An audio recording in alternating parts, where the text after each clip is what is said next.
Hey, I'm Dan Harris, and here's what I'm fixated on this week. A little something called pessimism porn. That is a term coined by the good folks over at New York Magazine, and it refers to the fact that there are a lot of people who've become addicted to reading apocalyptic news about the economy online.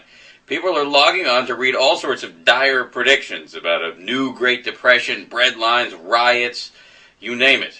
So right now I'm going to introduce you to two of the leading purveyors of pessimism porn. It's jive talk. That is Gerald Celente. He is a trend forecaster who is credited with predicting everything from the fall of the Soviet Union to the war in Iraq to the crash of 1987 to the dot-com bust and, very early on, the housing collapse. America's heading for an economic 9/11. This isn't about dark clouds. This is about reality. And then there's Peter Schiff, star of a viral video called Peter Schiff Was Right, which shows him being laughed at on cable shows back in 2006 when he said the collapse was coming. Most of the profits that people have in real estate are going to vanish, just like the profits in the dot-coms in 1999-2000. It's a fantasy. I recently interviewed both of these guys, and what they had to say was not pretty. What does utter ruin and disaster look like? I don't know. I mean, it looks, if history is any guide, it's pretty bad. I mean, you do get the civil unrest. You do get the riots and the looting. So when you say worse than we've ever seen before, you mean breadlines?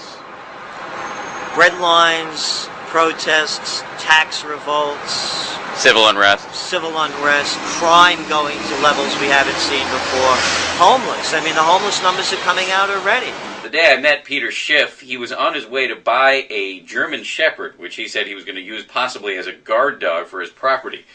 Gerald Celente is trained in close combat. So you're thinking you might have to fight it out at some point?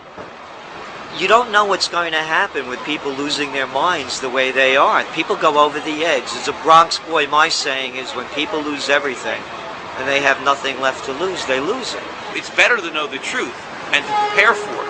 You know, it's better, you know, to other than just living in a delusion, right? If you're forewarned, you're better off. I say this with respect. You seem like a nice guy, but you're kind of a bummer to talk to.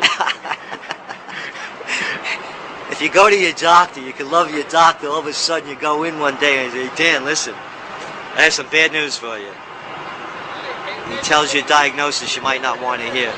It still doesn't make you a doctor or a depressing guy to talk to. We just put the facts out. It doesn't give us any pleasure in this, believe me. And it's just like a doctor wouldn't give him any pleasure in giving you a bad diagnosis. Now, I should be clear that most mainstream economists don't agree with Celente and Schiff at all. Their predictions are not nearly as dire. So why would anybody put themselves through this? Why would anybody read pessimism porn with any regularity? Well, porn addicts that I've spoken to say that it helps you feel smarter than most of the other average Joes because it gives you a sense that you know what's coming when most other people don't. Anyway, we're going to hear more from addicts and the people who love them coming up this weekend on GMA. For now, I'm Dan Harris. I'll see you.